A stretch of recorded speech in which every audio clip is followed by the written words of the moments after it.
నమస్తే welcome to our channel. నేను ప్రియా కౌశిక్.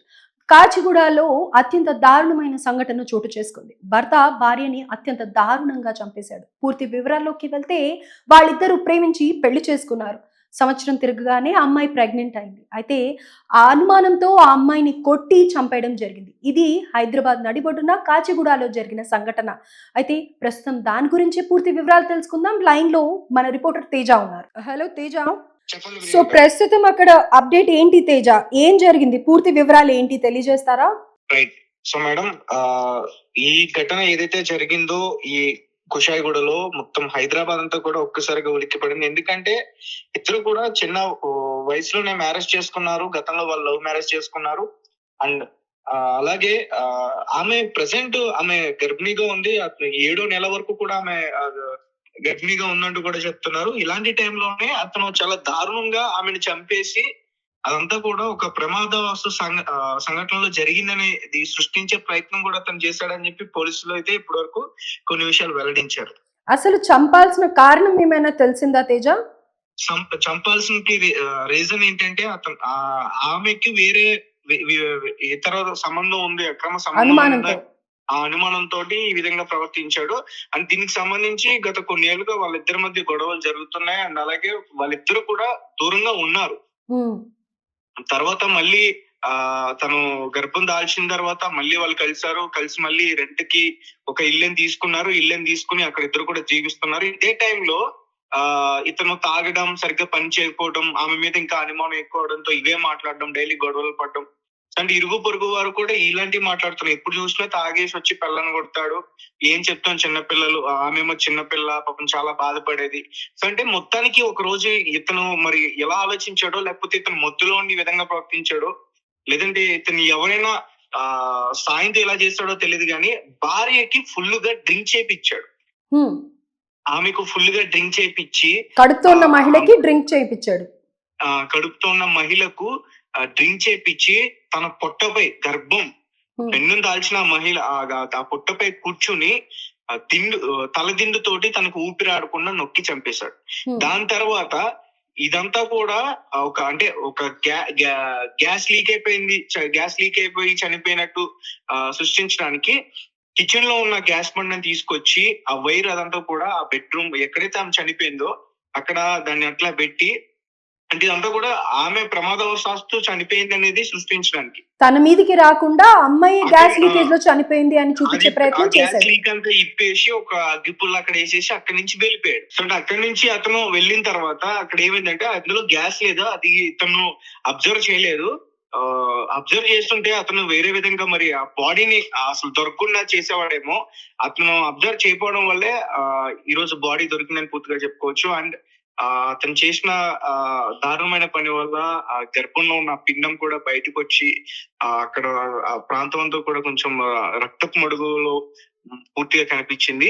అయితే ఇది 18వ తారీఖున జరిగినట్లయితే పోలీసులు గుర్తించారు. ఇప్పటి వరకు స్థానికులు కూడా అదే విషయాన్ని చెప్తున్నారు. అంటే ఎంతకి వాళ్ళ ఇంట్లో ఎవరు రాకపోవటం, పైగా దుర్వాసన రావటం, బ్యాడ్ స్మెల్ ఎక్కువ రావడంతో అంటే ఇంటి పక్కన ఉన్న వాళ్ళు వెళ్ళి పోలీసులకి ఫిర్యాదు చేస్తే వాళ్ళు వచ్చి చూస్తే మొత్తం కూడా కనిపించింది. మొత్తం పోలీసులు పూర్తిగా ఆరా తీసి ఎందుకు ఈ విధంగా జరిగింది పూర్తిగా ఆరా తీస్తే మొత్తానికి అతని ఆచూకీ తెలుసుకున్నారు. అతను కాచిగూడ దగ్గర ఒక ప్రాంతంలో దొరికాడు. దొరికిన తర్వాత అతన్ని పూర్తిగా విచారిస్తే నిజమైతే ఒప్పుకున్నాడు. అతను చెప్పిన నిజాలన్నీ ఇప్పుడు మనం చర్చిస్తున్నాం. ఇది చాలా దారుణమైన సంఘటన. అలాగే వాళ్ళిద్దరికీ కూడా ఏజ్ చాలా చిన్నది. ఇతని పేరు అతిపాముల సచిన్ సత్యనారాయణ, తన పేరు స్నేహ, కాప్రోకి చెందిన అమ్మాయి ఈ అమ్మాయి. సో వీళ్ళిద్దరి పరిచయం ఎట్లా అంటే ఇన్స్టాగ్రామ్ ద్వారా పరిచయం అయ్యారు. తర్వాత ప్రేమగా మారడంతో 2022లో వీళ్ళిద్దరు పెళ్లి చేసుకున్నారు. అప్పట్లో సచిన్, ఇప్పుడు ఎవరైతే సచిన్ సత్యనారాయణ ఉన్నారో నిందితుడు, అతను ఫుడ్ డెలివరీ బాయ్ గా పని చేసుకుంటూ అప్పుడు ఇద్దరు కూడా కాలాన్ని గడిపేవారు. సో అయితే 2023లో వీళ్ళిద్దరికి బాబు జన్మించాడు. ఆ తర్వాత సచిన్ చేస్తున్న పని మానేసి జులాయిగా తిరగటం మొదలు పెట్టాడు. అంటే ఇంకా ఎటు పని చేయకుండా జులాయిగా తిరగడం, తాగుడికి బానిసైపోవడం. సో అదే టైంలో వాళ్ళ ఇంట్లో చాలా ఆర్థిక ఇబ్బందులు తలెత్తాయి. సో కొడుకుని పాత బస్తీకి చెందిన ఒక వ్యక్తికి అమ్మాలని పథకం వేశాడు. 2023లో వీళ్ళకి ఒక కొడుకు జన్మించాడని చెప్తున్నాను కదా. ఇంతకు ముందు ఒక బాబు జన్మించాడు, రైట్? అవును. ఆ 1.5 సంవత్సరం ఆ బాబుని పాత బస్తీలో ఒక అతనికి అమ్మేయడానికి సత్యనారాయణ ఒక పథకం వేశాడు. అయితే ₹1,00,000 అమ్మేయడానికి సిద్ధపడుతున్న టైంలో ఏమే పోలీసుల దృష్టికి తీసుకెళ్లి కేసు పెడితే అప్పుడు బిడ్డను రక్షించారు పోలీసులు. తర్వాత ఆ తల్లికి అప్పగించే బిడ్డని పోలీసులు సత్యనారాయణకి కొంచెం కౌన్సిలింగ్ ఇచ్చి పంపించారు. అంటే ఇక్కడ ఇంకొక చాలా బాధాకరమైన విషయం ఏంటంటే ఎవరైతే అమ్మబోయారో ఆ బిడ్డ మళ్ళీ తిరిగి వచ్చిన తర్వాత మరి అతనికి ఆరోగ్య పరిస్థితి బాగా చనిపోయిందని చెప్పేసి చనిపోయింది ఆ బిడ్డ అని చెప్తున్నారు. అందులో ఎంతవరకు వాస్తవం ఉన్నదైతే మాత్రం పూర్తిగా మనకు తెలియదు. సో అంటే అనారోగ్యంతో అతను చనిపోయాడు అనేది కొంతమంది చెప్తున్నారు. తర్వాత మళ్ళీ కొన్నేళ్ళకి మళ్ళీ వాళ్ళిద్దరూ ఆ ఇష్యూ జరిగిన తర్వాత ఎవరింటికి వాళ్ళు వెళ్ళిపోయారు. ఈమె కాపురాలో తన ఇంటికి వెళ్ళిపోయింది, తన స్వగ్రామానికి వెళ్ళిపోయింది. సో ఇతను ఎక్కడ ఉన్నాడు ఏంటి అనేది అయితే పూర్తిగా తెలియదు. సో మొత్తానికి మళ్ళీ డిసెంబర్ నుంచి మళ్ళీ ఇద్దరు కూడా కలుసుకున్నారు. సో అంటే ఈసారి అమ్మాయికి సంబంధించిన ప్రాంతంలోనే ఒక ఇల్లు అద్దెకి తీసుకున్నారు. అప్పుడే ఈ అమ్మాయికి 7 నెలల గర్భవతి అయిన సంగతిన అతనికి తెలిసింది. దూరంగా ఉంటున్నారు. సో గర్భం ఎలా దాల్చింది అన్న అనుమానంతోనే ఈ హత్య చేయడానికి పాల్పడ్డాడు అని అంటారు. అవును. అసలు నువ్వు గర్భం ఎలా దాల్చావు, నీతో నేను లేను కదా, ఈ గర్భం ఎవరిది అంటే రకరకాల మాటలు, నువ్వు ఎవరితో తిరిగావు, నువ్వు ఎవరితో పడుకున్నావు అని చాలా బాధాకరమైన మాటలు మాట్లాడి తనని ఇబ్బంది పెట్టి జనవరి 15 రాత్రి ఆ భార్యకు ఫుల్ గా మద్యం తాగించాడు. మరుసటి రోజు అంటే తెల్లవారితే 16వ తేదీ 5 గంటల సమయంలో కడుపుపై కూర్చుని తన దిండు ముఖంపై పెట్టి ఊపిరాడకుండా తనని చంపేశాడు. అంటే తన కడుపు మీద కూర్చోవడంతో ఆ బరువుకి లోపల ఉన్న పిండం కూడా చనిపోయింది. అప్పుడే స్పాట్ లోనే చనిపోయింది. తర్వాత పిండం కూడా బయటకు వచ్చింది అనేది కూడా చెప్తున్నారు పోలీసులు. సో ప్రస్తుతం అయితే అతన్ని పోలీసులు అదుపులోకి తీసుకున్నారు. అంటే ఇంకా ఇతను ఒక్కడే చేశాడా, ఇతనితో పాటు ఇంకెవరన్నా ఇతనికి సహాయపడ్డారా? సో అంటే మద్యం తాగించితే, అంటే బలవంతంగా మద్యం తాగిస్తే ఖచ్చితంగా అంటే ఎటువంటి కేకలు వేసినా లేకపోతే ఎటువంటి గొడవ జరిగినా పక్క వారికి ఖచ్చితంగా వినిపించే అవకాశం ఉంది. బట్ అటువంటి ఏమీ జరగలేదు. అంటే కొంచెం అనుమానం రేకిస్తుంది. ఎందుకంటే తను వేరే వాళ్ళ సహాయంతో చేశాడనే ఒక చిన్న అనుమానం అయితే ఉంది. అతనైతే పట్టుకున్నారు పోలీసులు కాచిగూడలో. అతనికి ఎవరైనా సహకరిస్తే అతను కూడా మరి త్వరలో పట్టుకుంటాం అని కూడా చెప్తున్నారు.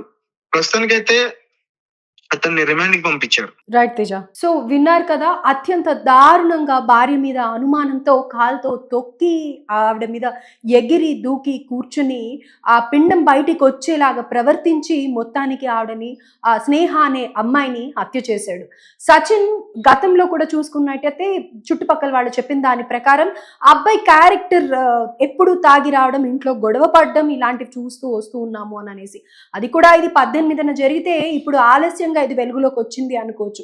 చుట్టుపక్కల వాళ్ళు గమనించి ఇంట్లో నుంచి దుర్వాసన రావడం మూలాన ఏమై ఉంటుందో అని చెప్పి పోలీస్ కంప్లైంట్ ఇవ్వడం వల్ల, పోలీసులు వచ్చి చూడటం వల్ల ఇంట్లో దారుణమైన సిచ్యువేషన్ కనిపించింది. సో ప్రస్తుతం పోలీసులు అయితే సచిన్ ని అదుపులోకి తీసుకున్నారు. ఇద్దరు కూడా హైదరాబాద్ వాసులుగానే చెప్పవచ్చు. కాప్రాలో స్నేహ ఉంటుంది, కాచిగూడలోని నివాసం ఉంటున్న సచిన్. సో వీళ్ళిద్దరిది ఇన్స్టాగ్రామ్ ప్రేమ. ఇవాళ రేపు ఇన్స్టాగ్రామ్ లో ప్రేమలు ఎక్కువైపోతున్నాయి.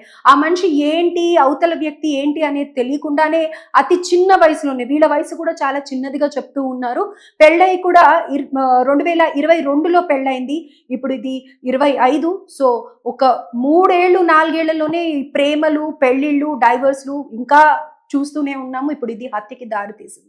సో ఇలాంటి అసలు ఆ కడుపుతో ఉన్న ఆడపిల్లని ఎంత జాగ్రత్తగా చూసుకుంటామో, ఎంతో బాధ అనుభవిస్తూ ఉంటారు వాళ్ళు. ఆ హార్మోనల్ ఇంబ్యాలెన్సెస్ కానీ, ఫుడ్ విషయంగా కానీ, కడుపులో బేబీ విషయంగా కానీ, అనేక స్ట్రెస్లకి, చేంజెస్కి డిఫరెంట్గా ఆ ఫీల్ని ఎక్స్ప్రెస్ చేయలేరు అనమాట. ఎంతో జాగ్రత్తగా చూసుకోవాల్సిన భార్యని ఏదేమైనప్పటికీ ఆ కడుపు ఎందుకు వచ్చింది అనేది కూడా గోరుతో పోయేదాన్ని గొడ్డల దాకా తీసుకెళ్ళి అసలు పెద్దవాళ్ళలో కూర్చోపెట్టో, వాళ్ళిద్దరు కలిసి లేనప్పుడు ఇద్దరు కలిసి సామరస్యంగా మాట్లాడుకుంటే పోయేదాన్ని ఆ అమ్మాయిని అత్యంత దారుణంగా చంపే వరకు చేశాడు ఆ అబ్బాయి. సో ఇందులో ఇంకా అనుమానాలు చాలా ఉన్నాయి అని అంటున్నారు. పోలీసులు అయితే ప్రస్తుతానికి అదుపులోకి తీసుకున్నారు కాబట్టి ఇంకా ఎవరి సహాయం అయినా ఉందా, ఒకవేళ నిజంగా మద్యమే తాగించినట్టయితే మరి ఆ అమ్మాయి కేకలు పెట్టాలి, బలవంతంగా చేసినట్టయితే గనుక, తాగిపించినట్టయితే.